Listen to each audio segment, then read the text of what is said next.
Irashaimase. Hello and welcome to Fitaurus Kitchen. I'm your host, Chef Fitaurus.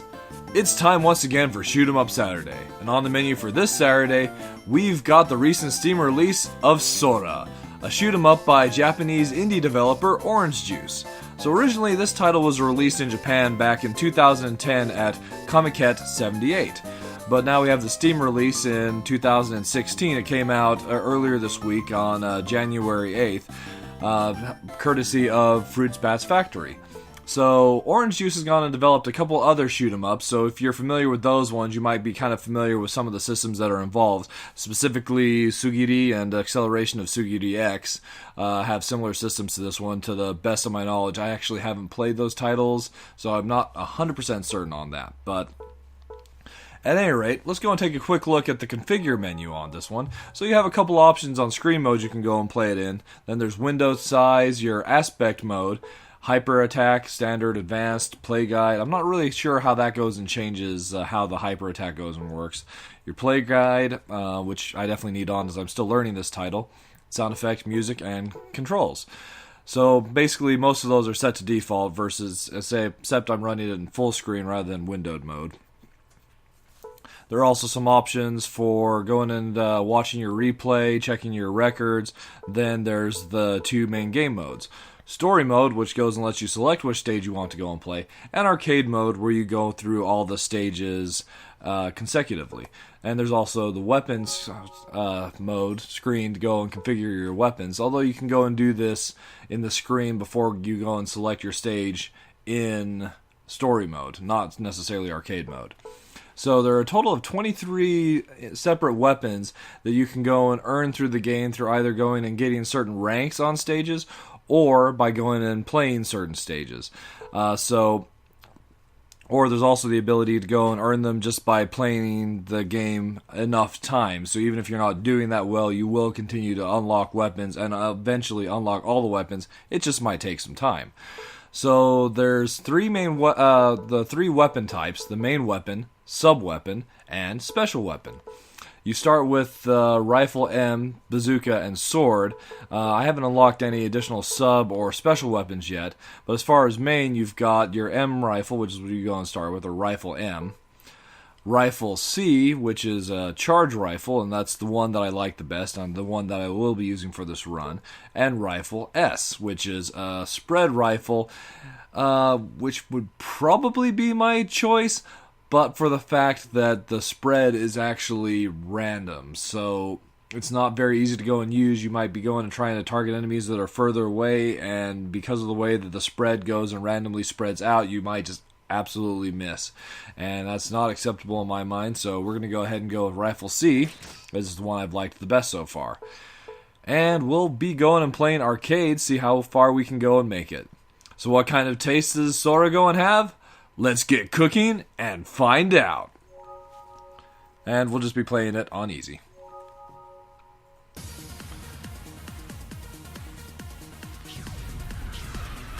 So, first off, my health bar is displayed in the top left there. So if that goes and drops all the way down, it'll be game over. We'll go ahead and skip over the dialogue just to go and keep things moving along.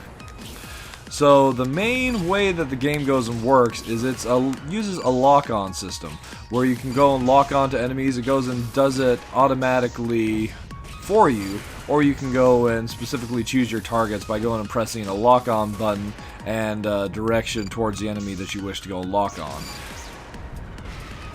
So we go and have, once we're locked on to an enemy, we have the ability to go and use our main weapon, which in this case is a charge rifle. It goes and gives you a little indicator over your character when it's charged. There's also a sound bit to go and accompany that.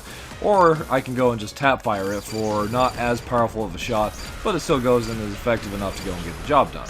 That's my main weapon. Then there's the sub weapon, the missile. And also my sword, which is very close range, but it does go and deal a pretty decent amount of damage. In addition to those three weapons, there's also a hyper that you can go and use, and you also go and have a dash that you can go and use to avoid, or to move around screen, avoid enemies, and also avoid beam shots. So it won't go and get you through physical weapons like missiles and that sort of thing will still go and damage you and stop you when you're going and dashing around, but you can go and dash through enemy beams. And that's actually a major part of the game itself, as you do so you're going and building up a hyper gauge, which you can go and see there with the green C bar around the number 2 that's up there at the moment. You can go and build up to 3 charges of that, and then unleash the hyper attack on the enemies. The default is your main weapon, but it also can be tied to your other weapons, your sub and your special weapon as well. So you have a lot of variation as far as even how the sub weapon ultimately ends up, rather the hyper weapon ends up going and looking, because it's tied to which weapon you go and use. So, as an example, here's it going and being used with the sub-weapon. I go and fire a barrage of missiles, and if I use it with the sword, it's a big sweeping sword like that.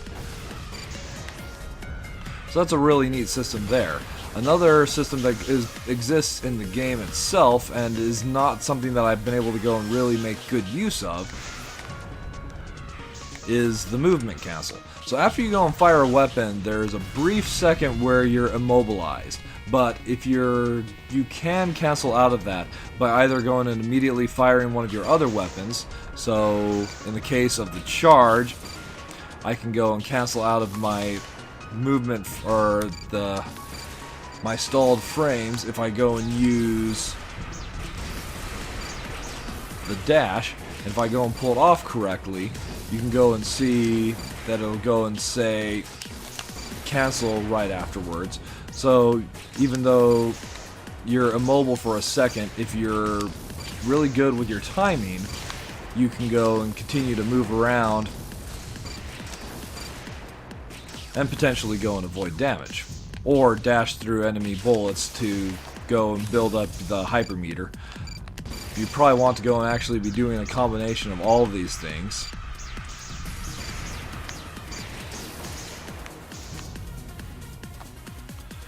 So, because of all these systems that are present, it's actually a really technical shoot 'em up. At least that's the way that I go and feel about it. So we're to our first boss, Alta here. She goes and is armed with that machine gun of hers, as well as having missiles and those beam funnels to go and fire at us. So as far as effective techniques, if they're not moving significantly fast, I've gone and found that using the missile seems to go and work best. Her life bar's got 3 full bars to it, so we need to go and cut through all of those. So another thing about the hyper, in addition to going and unleashing a massive beam on the enemy, it also goes and gives you a really big and vulnerable shield that goes and lasts long enough to go and at least get you out of some hairy situations. You also get a brief invulnerability shield when you do go and get hit, but unfortunately that's probably not something you want to go and be seeing. And that's stage 1. So the brief cutscene here that we can't go and jump past, with some story that goes and takes place. As far as Sora going and being a weapon that was being created and has been sent to go and fight these enemies, then this goes and happens. Now as far as the story is concerned, I think she ends up going and getting found by someone that she wants to ultimately go and protect. Sweet. New weapon unlocked, the launcher. Unfortunately, since we are playing an arcade, I won't be able to go and switch weapons between stages to go and actually check out that new weapon, but still, it's really exciting to go and have something else to go and play with. So, the game itself is actually quite difficult. I've had a tough time going and mastering the system so far, but it's been fun going and doing so. And as I've unlocked other weapons, it's become more and more enjoyable for me itself. The Rifle M and the Rifle S were getting a little frustrating to go and use, but once I went and unlocked this Rifle C that I'm using right now, I've actually been having quite a bit of fun with the title. And maybe just going and getting used to the movement and how to actually play the title as well has gone and affects a lot of that.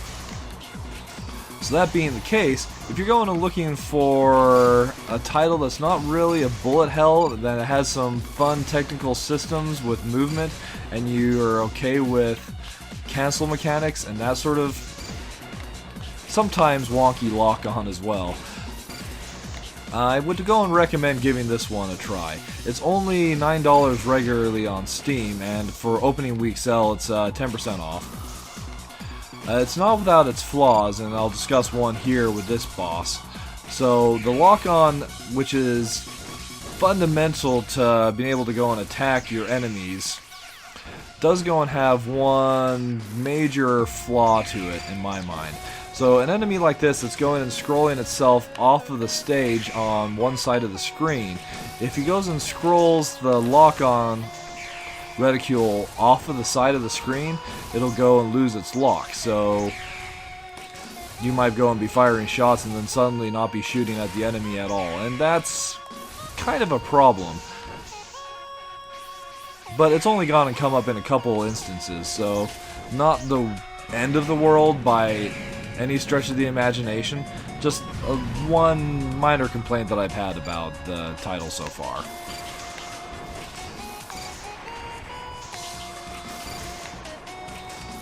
Another potential issue for some people, you might not necessarily be a fan of the anime character designs, but that's personal preference. For me, I think Orange Juice's character designs are actually quite cute, but your mileage may vary on that one.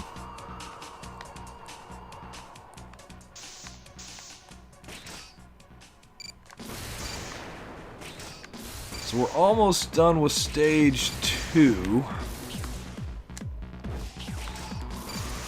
Coming up on the boss here. It's one that I actually haven't been able to go and defeat more than twice, I think.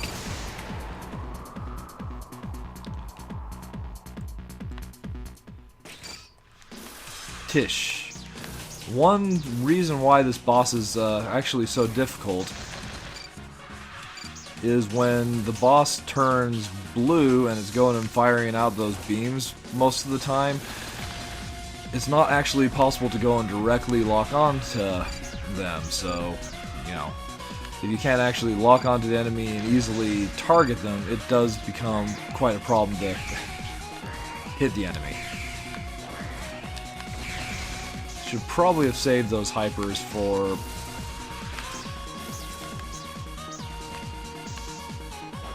more appropriate times when I needed the invulnerability, but one can say the best offense is a good defense, right? Or, no, change that around. Best defense is good offense. Yeah, that's what I wanted to say.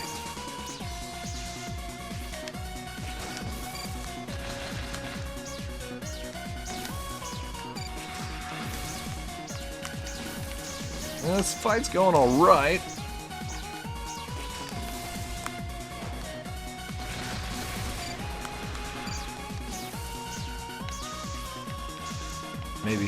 Maybe not doing so well after all. And that's game over.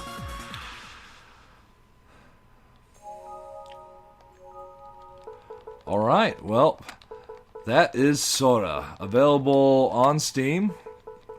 I'll go ahead and include the link in the description below if you're interested in going and checking it out. If you're going and looking for a technical shoot-'em-up experience, this is one that I would go and recommend having a look at. It's been a lot of fun going and trying to master things, get to the point where I can actually be good enough to advance past the second stage. And getting to the point where I can go and unlock additional weapons is an exciting prospect. So we've got the launcher now. I'm really excited to go and use that. So anyway, I want to thank you so much for coming out and joining me today for Shoot 'em Up Saturday. If you go and have other shoot 'em ups that you'd recommend I go and try for Shoot 'em Up Saturday, by all means, please leave those in the comments below. Once again, thank you for coming out and joining me today for Shoot 'em Up Saturday, and I hope to go and see you again next week.